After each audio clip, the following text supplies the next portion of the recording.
dejando entrever la manifestación de la naturaleza, el espacio cubierto de nieves que durante 2 días ha permanecido el proceso de la lluvia y de la nieve, el sentido homenaje de la inmensidad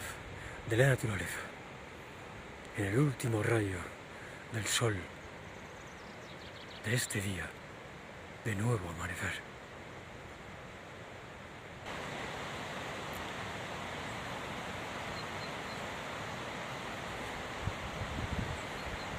Sobran las palabras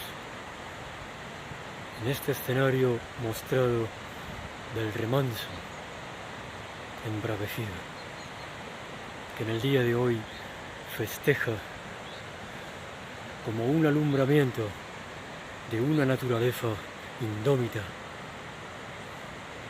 salvaje y llena de libertad. Por ella